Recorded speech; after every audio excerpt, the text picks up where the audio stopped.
In this class, we're going to talk about human behavior in the context of economics. So the topic is human behavior in economics. Now, up to now, we've been dealing with the Robbins definition.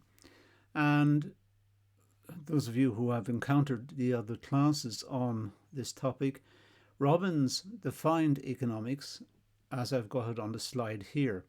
But you can see it goes across. Economics is a science which studies human behavior as a relationship between, and so on. Excuse me. So we're dealing here with human behavior, and we want to talk about what that means in the context, particularly of economics. So it's quite a short class, but nonetheless an important class. So the first thing we can say is economics is a social science. It deals with people. Social science. It's not a physical science. It's not like physics or biology or chemistry. This is a social science. Economics deals with people's behavior, hence a social science. Natural sciences are composed of disciplines like physics and biology and chemistry, and they've got a much more robust methodology. For a start, the subject matter of the study is not perverse. It's not trying to destroy the outcomes of the study. Whereas mankind, we don't like to be predictable. If we're predictable, we change our behavior. It sounds boring. It sounds like an insult. If you say to someone, you're very predictable, that sounds like an insult. So they go away and change their behavior. Whereas a particle in physics will not change its behavior because someone has insulted it. So there is a difference between the natural sciences and the social sciences. The social sciences, we're dealing with people like you and I, and we are emotional, we're inconsistent, we're just very confusing people. And that's the way we live, and we like to live like that. Relationships are much more complex when we deal with people. We have psychological issues and cultural variables that defy modelling. People have different cultural backgrounds, and sometimes people from a different culture again will not understand the first lot of people who have a different culture, and it's complicated. And even if we don't have that difference in culture, we have a difference because we're different people. We have different ideas about the world, we have different priorities, we're just different. And that's what a good thing about being human. It's not a bad thing. This is excellent. This is what makes life worth living, makes life enjoyable. We should celebrate the fact that we're slightly different and slightly off the mark and on many issues. So, but it does mean relationships are very complex. So an economist is not dealing with an inanimate object like a physicist or a chemist or a biologist. An economist is dealing with people like you and I, and we are variable. We're inconsistent and we're variable, and sometimes we go according to the model and sometimes we don't. It all depends. But that's what makes life interesting, as I said. So we can feel sorry for the economists, but at the same time, life is fun the way we live it. There are more variables to be considered in the social sciences than in the natural sciences, generally speaking. I'm sure many physicists and many natural scientists will disagree with what I've just said, but I got a feeling that we've got more variables. You're dealing with people. You're talking about what determines their demand for bread. Well, what determines the demand? The price, their income, their tastes, availability of the bread, transport of the bread to the place. It depends on so many factors. Whereas in the natural sciences, there may be only a couple of issues to deal with. They're very complicated, I agree, but there may not be as many issues as economists have to confront when they get down to dealing, as I said, with you and I, because we are complicated, I'm pleased to say. The object of study in the social sciences, man, is far more complex than objects of study in the natural sciences. So let's just make a note of that. And as I said, I personally like the idea of that. I like the idea I'm not predictable or totally predictable. If I'm totally predictable, I sound very boring. I'm predictable in a nice way. And I don't know what I mean by that, but I think that's nice. I also don't like to be predictable. It sounds an insult. Um, if we say if someone says you are very predictable, that sounds like you're boring. You always do the same things under the same circumstances. So if someone says that to you, the chances are you'll go away and try and change your behavior. So we don't go towards a system where we're settling down to an equilibrium, down to a balance that under certain circumstances we always do something. We don't have that. Under certain circumstances we may do this, or we may do that, or we may do something else. So we are not very predictable. So the problem in the social sciences, we have to deal with man. I say man, obviously that's woman as well. Man, woman, child, Homo sapiens. We have to deal with us. And other animals, they also have the same thing. A lot of animals don't like to be predictable either, and they go away and vary their behavior. But we certainly do. Now, there is a group of economists called the Austrians. We're not going to deal with them. We might put up some classes later on the Austrians. They lived around the 1870s, 1880s, thereabouts. And would you believe they lived in Austria, a lot of them. Not all. A lot lived in New York and in different places. But they say man is far too complex to be modelled mathematically. So they were totally opposed to the use of mathematics in economics. And they developed a whole different system of economics to the one we're going to deal with. We're going to deal with, if you like, it's called neoclassical economics. It's the orthodox economics. If you go to university here in the UK or in America or in many countries, you'll study neoclassical economics. Mathematical economics, chances are. Whereas the Austrians totally disagree with this.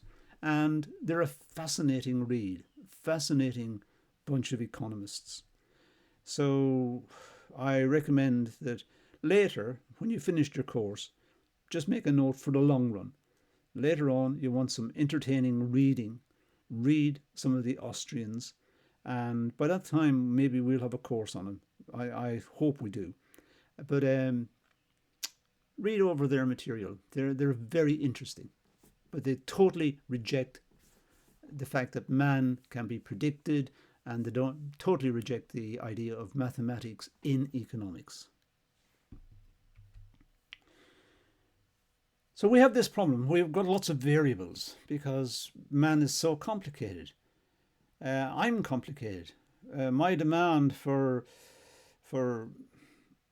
coffee depends on a lot of things. It depends on the type of coffee. It depends on where I am, what I've been doing. It depends on how much money I've got. It depends on the availability of the coffee. It depends on advertising and how much impact the advertising has had on me. And there's a lot of variables here. It's so complicated. So economists know this, and so what they do is to simply say, let's ignore all the complications and just focus in on one thing, because it's too complicated. Let's focus in on one thing. Let's focus in on the price of coffee. My demand for coffee depends on the price. Well, okay.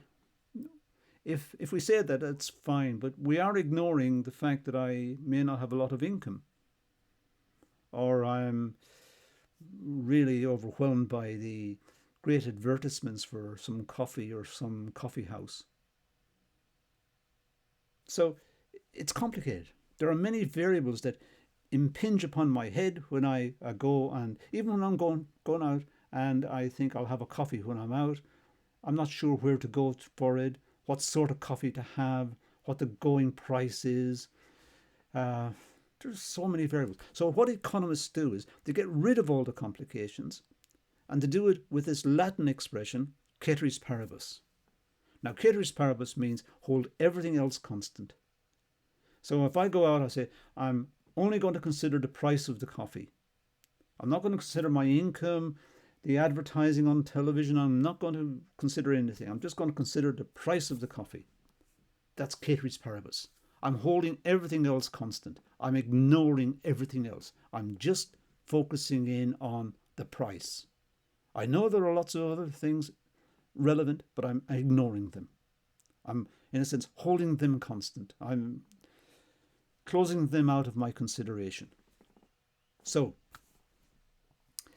ceteris paribus it's like a trick we use, but the natural sciences do it as well. The natural sciences often conduct experiments and they hold things constant. Pressure and volume and temperature, Boyle's law, for example, in physics, which you did at school, the container in which all the experiment happens, that's constant. The volume doesn't change. So as the pressure builds up, we can plot the relationship between temperature and pressure, assuming the volume is constant, ceteris paribus. So the natural sciences use it. They don't call it, they don't mention it explicitly like economists. Economists are very honest about this. They're saying we're going to hold things constant because the world is too complicated. We're just going to focus on what we want to analyze. Right. Let's look at Robbins' definition. Economics is a science which studies human behaviour as a relationship between ends and scarce means which have alternative uses. Ends and scarce means. Ends are like our wants. That's what I want. That's the end of my activity. My ends, when I work, the ends to which I'm working for is my wants. These are the things I want. The money to satisfy my wants. So if I don't get paid for what I'm doing, I'm not going to do it. I'll do something else, something I enjoy, or I'll find a different job. But once I've got the money, then I can satisfy my wants. I can go and buy the things that I want. Means are the methods by which I satisfy my wants. So I go to work. I satisfy my wants by going to work.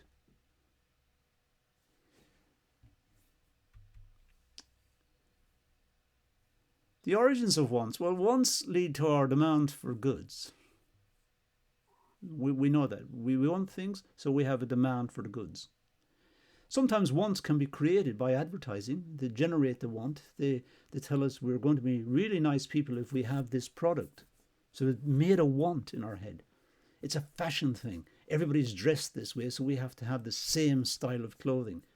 They're creating the want in our heads.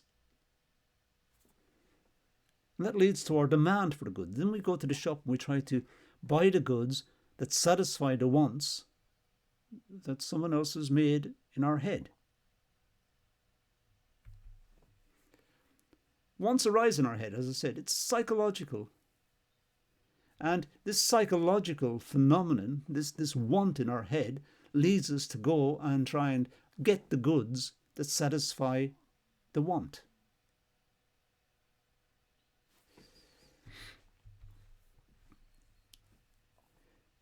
Sometimes the satisfaction of our biological, our food and heat and transport and the biological things, and the cultural needs, going out for a night or seeing friends or going to a sports match or whatever it is, they require a wide range of goods.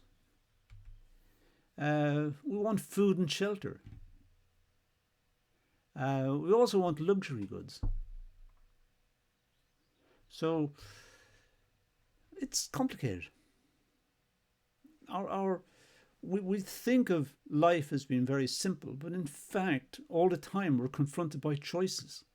And we have to satisfy the wants in a way that maximizes the return for our limited resources. Our limited resources is the money we've got to spend.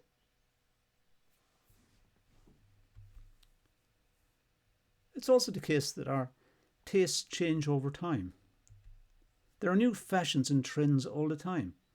And the new fashions and trends are trying to destroy the old fashions and trends, the ones that they gave us the previous year.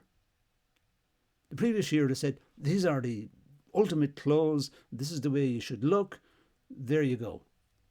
Then the following year they said, nah, those are in the past now, those are old fashioned. You need these new fashion clothes. So they've created a new demand in our heads, which makes the existing clothes obsolete. Nobody wants to be seen wearing those. These are old-fashioned. There's a pressure to conform that may be related to the influence of the advertising industry. They want us to be in a certain way. If they tell us the same story over and over and over, eventually we will believe it. So the advertising industry will show advertisements that if you buy a certain product, you will be a certain type of person. You will be an attractive, interesting person. If you don't, you are not attractive and you are not interesting. They're playing with your mind. But that's okay. We understand it. It's the advertising industry. Their job is to make sales, to sell the product, to generate a demand, as an economist would see it, generate the demand and then satisfy the demand. But the demand wasn't there in the first place. They made the demand. They made it by advertising. Now suddenly we want this new product. On top of that, of course, we know the world is changing, technology is changing, new gadgets are coming out all the time. So we live in a very dynamic environment. Our tastes change over time. There are new fashions and trends in society all the time. And the pressure to conform may be related to the influence of the advertising industry, as I said earlier. The satisfaction of some wants may generate new wants. For example, if you buy a house, you probably want to buy some furniture. So you bought a house, now you have to buy something else, furniture. And you could go further down that line. After you bought the furniture and the house, you have to buy maybe an insurance policy to make sure if the house has a disaster, you're covered by the insurance, and so on and so on. So we have this cultural thing as well. The satisfaction of some wants may generate new wants. And that concludes our partial discussion of the Robbins definition, looking at human behaviour. There are other points in the Robbins definition we need to deal with. Ends, scarce means, alternative uses. All of these are important, and we'll deal with those in separate classes. But that's all we are going to deal with here, so let's leave it at that and say thank you for watching.